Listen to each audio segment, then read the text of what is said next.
Hello there, welcome back to my YouTube channel, Travel with Eyago. Today, I'll be taking you to a very special place in Soroti district, that is eastern Uganda, in a place called Dakabela. Dakabela is a county of its own. This is a place that might look quiet for now, but trust me, it is full of history and stories that have shaped Uganda's past history. Let's move into it. Let's see what exactly we are going to get from this place. Many years ago, Dakabela was home to Radio Uganda external service. For decades, it wasn't just a radio station, but it was a key voice, not just for Uganda, but the whole of East Africa. This radio was operating in Soroti district, but it was listened to by different people within East Africa. So you can imagine how strong the signal was. By then, this station connected people, shared the stories, and broadcasted crucial information at a time when the country needed it the most.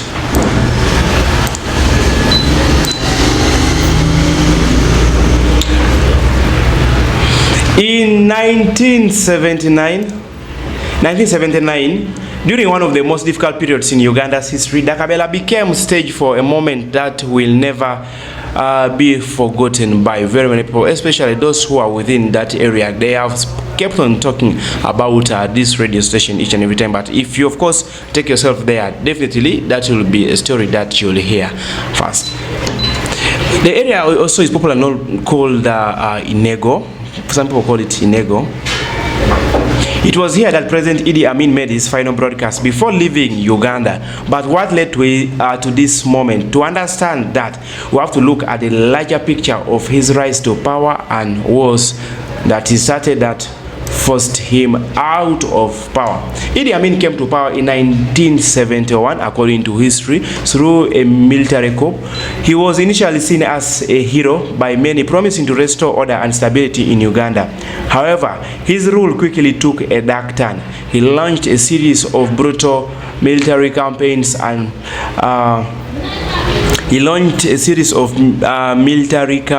that claimed thousands of lives.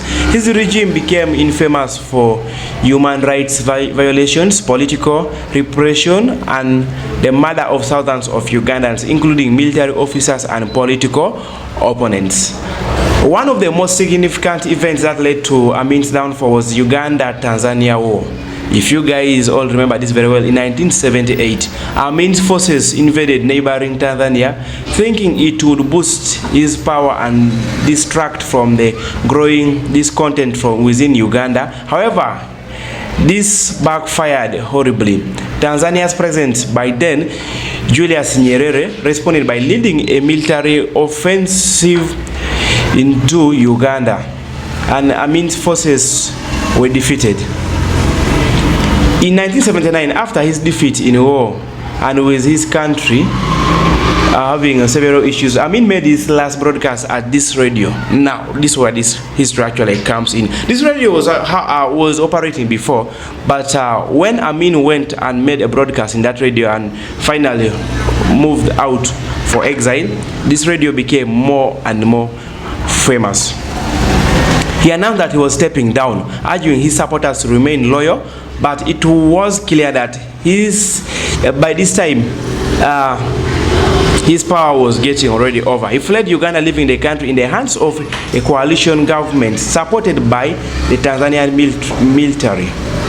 Sadly, after Idi Amin's regime, I'm getting all this information from online. I believe some of you may not have time to go and research about this, but I am getting all this information through the online so that I give you guys how it was all collected and packaged. Sadly, after Idi Amin's regime, things began to fall apart. By the 1980s, the station closed its doors. The radio finally shut its doors. That was in 1980s. The equipment was destroyed, and over time, the building fell into disrepair. Now, all that remains are those crumbling walls, silent witnesses to the years that have passed. It's hard not to feel the weight of history here. Okay, let's continue with the history here. But even though this station is no longer broadcasting, the spirit of Dakabela lives on in the people of Soroti. They haven't forgotten its importance and they are working hard to restore this place. The time when I visited this area to cover a story about this specific area, we go to one of the gentlemen who guards the place, who gave us a brief history about this area and what actually happened and how the area is being used. I was able to observe that people are now practicing agriculture within that area to keep the land a little bit busy and prevent it from actually getting so bushy. That's what is happening there at the moment. He gave us a number of information regarding the area. I will be sharing all this with you guys. Be watching how the interview moved on. I got this video from somewhere and I want to bring it, let it move together with this video so that you can be able to understand.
Michael. Formerly I was a chairman in LS1 of this area for about 23 years. So that's when I got this job working with the UBC as a security guard for this. Which year was that? It was 2008. 2008. August on the 8th. That's when I got an appointment with the UBC. Okay. To work as a security guard for this place. So you are in charge of the security of this place. Yes. We want to take you back. Okay. When was this place established? What do you know about this place? Yeah, understand this place was established in 1975. During Amin's regime? Yeah, that's when Amin opened it. And it started working up to 1986 when Museveni took power from Tito Kelo, General Tito Kelo Lotwa. Let's pause a bit. The radio went on up to 1986. Yeah. It means this place was still operating. Yeah, it was still operating. So when insurgency came in Teso here, that's when this place was dismantled by the rebels. Was it during the LRA? No, it was a FOBA. Led by Hitler Eregu. Which year was that? That was 1986 to 92. Okay. 86 to 92. So rebels on this one this to dismantle the place alemari borike kyanyo. Yes. Look at you man and just man. Later on, those machines were taken by, I don't know, some people from far, because they used to come with the vehicles and pick those metal key ions and load them on the vehicles, and they took. Yes. Now, during those days when the radio was still operating, how was it working here? Were the villagers also part of it? Yeah. People used to get some money from the workers here, because when they earn their salaries, they come out to the village there to drink local ajon, waragi, buy chicken, and other stuff, food stuffs from the community. From the community? Yeah. You think this radio is located on which side of land? Okay, this radio is located on this land, which is 360 acres large. Who is now owning that land? Is it still under the management of the radio? Okay, this land is still managed by the Ministry of Formation under UBC. And right now, it is the community which is using the land for temporarily. Temporarily. So the couple touch case, like do they pay some money? No, they don't. They don't touch. They don't pay any money. Okay. They use freely. So if this particular period, a plot. Yes, if you get a plot, they can allocate you. Then you also use it. Yeah. Let's know more about this place here. For how long? For what happens here? What right now, since there's no machine there, what happens now here? Yeah. So for us, because we are two, we are just guarding it, and from those ones who need to come and get these irons from those walls there for scrap. To pick this iron. To break those walls and pick the irons for scrap. Yes. So that's our work, and secure the land from land grabbers. So that's what we do here. Okay.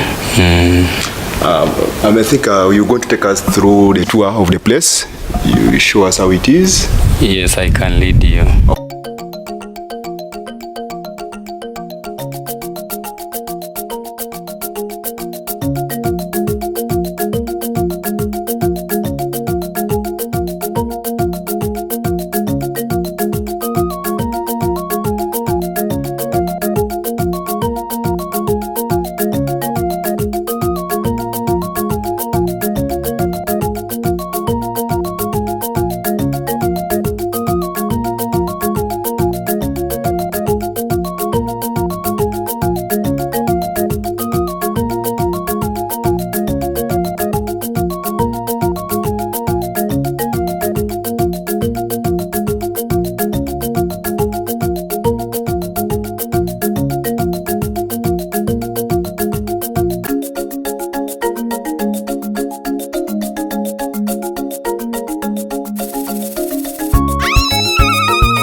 Told me that the construction took about 6 months. About 6 months. 6 months only. All this big building. Yes. Then to install the radio and other things also took about 4 months. 4 months. Yeah. That means in 1 year, In everything 1 was set up. Yeah, and it was opened. Wow. It was formerly called the Radio Uganda. It was called the Dakabela External Radio Station. Dakabela External Radio Station. It was the biggest radio in East Africa by then. This was one of the biggest radio stations in East Africa. Dakabela External Radio Station. Dakabela Broadcasting Radio Station.